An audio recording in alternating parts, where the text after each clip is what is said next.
Birshut Rabbanim, with the permission of the rabbis.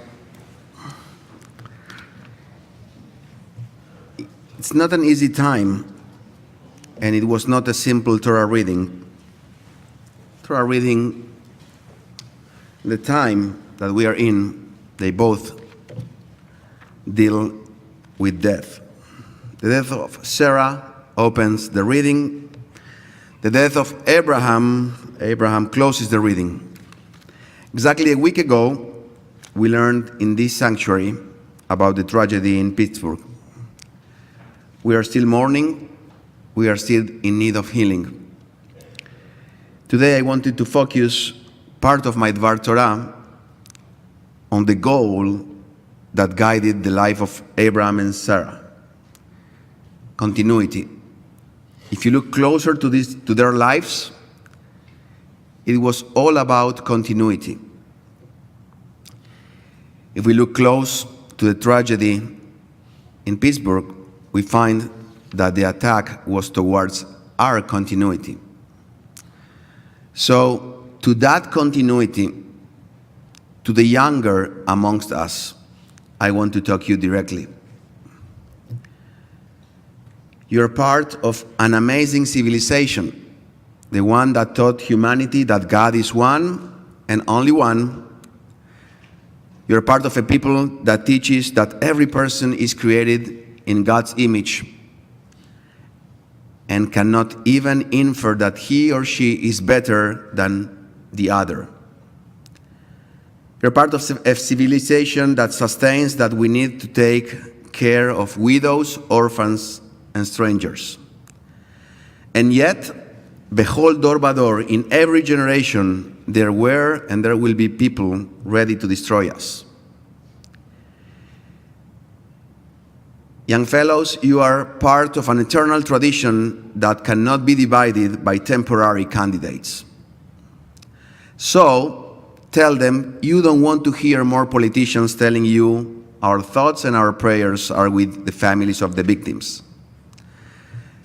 Tell them that you represent the future for this country to be a light to other nations and to have a future. We need the leaders to be leaders and not walking egos. I am talking to you who represent the continuity. And it is with you that I wanted to share a beautiful passage of the Talmud. It is in Baba Batra, one of the most beautiful and difficult tractates of the Talmud, page 16b. That page itself is beautiful. So let me share it with you. Rabbi Shimon ben Yochai said, Abraham had a precious stone hung around his neck, which brought immediate healing to any sick person who looked on it. And when Abraham, our forefather, departed from this world, the Holy One, blessed be he, suspended the precious stone from the orb of the sun. And then the Gemara continues and tells us, Abaye, another sage, says, this is confirmed by the popular saying, as the day advances, the illness lightens. End of the quote. Everyone who was sick looked at the stone and got better. I wish we had that stone back to heal us. We don't have it, but at least we know that as the day advances, the illness lightens. A month will go by, the news are going to be new, and the shock and the trauma will start to fade out in some way because it is human nature. And we know from the Talmud that as the day advances, the illness lightens. But listen well, young fellows. I want to believe that the main reason that our pain started to heal immediately after the tragedy can be found in the verses of our parsha. I am reading now. And Abraham died in good old age, an old man and full of years, and was gathered to his people. And Isaac and Ishmael, his sons, buried him in the cave of Machpelah. Did you hear? Isaac and Ishmael together.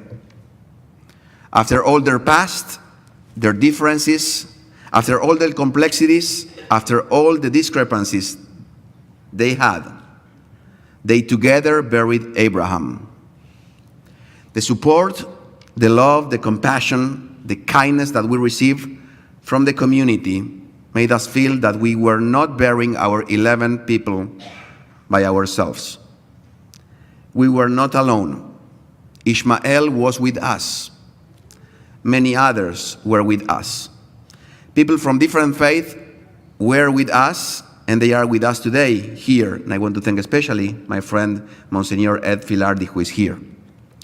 They are hugging us. They are embracing us.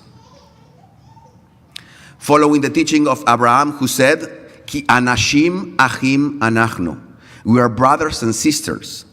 But first, we are human beings. We are people. And if Ishmael and Isaac, with all the differences, were able to bury their dead together, why can't Republicans and Democrats bury 11 American Jews together? Young fellows, see how much we are loved and do not give up to hatred. Young friends, the eternal people cannot and should not be divided because of reasons that in the end are not relevant.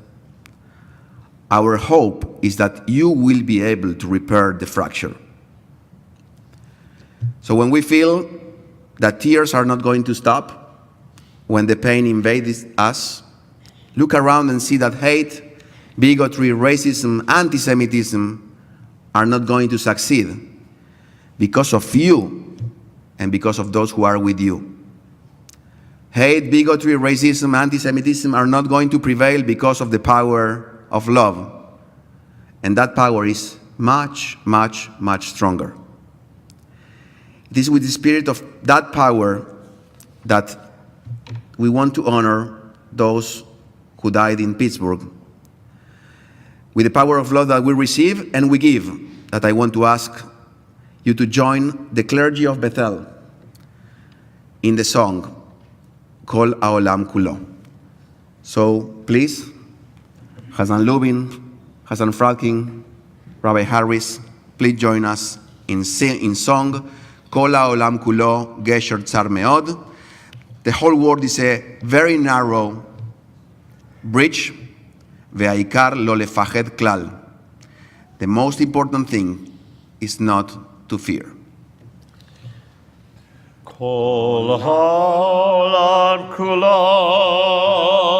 gesher tzar meod, gesher tzar meod, gesher tzar meod. Kol haolam kulo gesher tzar meod, gesher tzar meod. Ve'hayika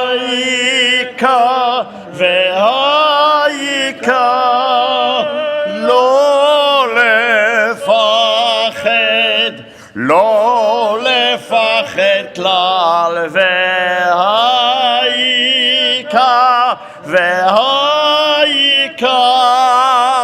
לא לפחד כלל.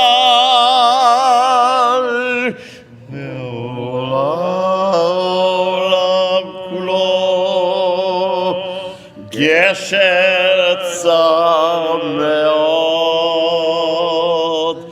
גשר צר מאוד, גשר צר מאוד.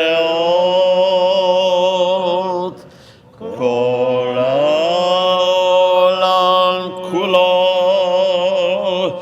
גשר צר מאוד, גשר צר מאוד.